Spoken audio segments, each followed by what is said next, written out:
ايه يا رب دايما بخير وفي احسن حال يا رب. فول السحور المكمور. كان زمان بيحطوا دمسات الفول الكبيرة، بيحطوها طول الليل في رمل او في تراب مش عارفة. كان مكان كده اسمه الكمارة، وكنا بنروح نقعد بالساعات ونحجز علشان نروح نجيب الفول المكمور دوت او اللي هو يعني مستوي على النار هادية جدا جدا جدا. النهارده اوريكم الوصفة دي تتعمل ازاي. هوريكم ازاي الفول يطلع زي الزبدة كده، شايفين ما شاء الله بالشوكة مش مستحمل حاجة، يعني مش مستحمل ان انا اضغط عليه، كمان هو كمان ما شاء الله دايب جدا، عامل زي الزبدة زي ما بنقول.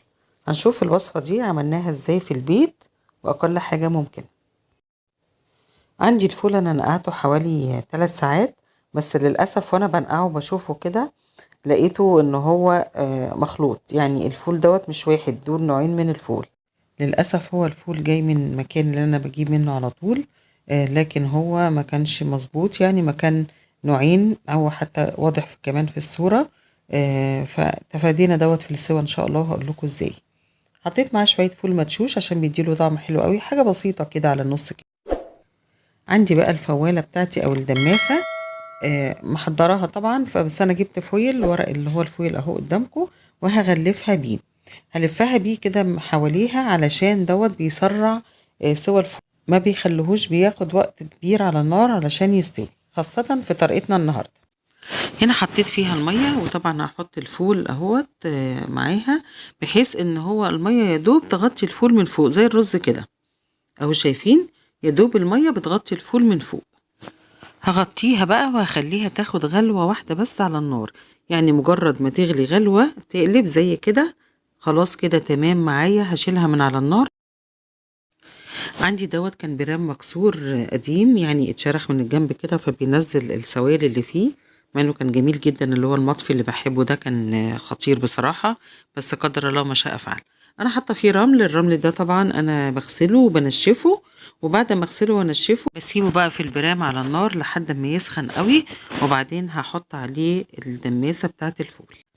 هنا بقى بحط دماسة الفول على الرمل، بعمل زي حفرة بسيطة كده في النص وبحطها بحيث انها تكون داخلة في الرمل.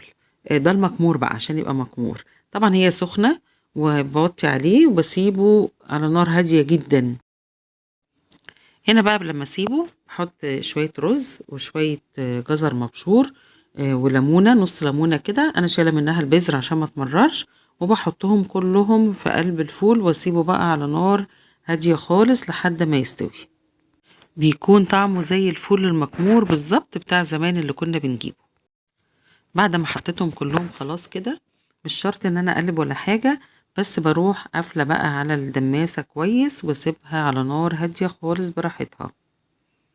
هنا بعد تقريبا ساعتين 3، ممكن 4، بخليه حسب بقى النار عندك.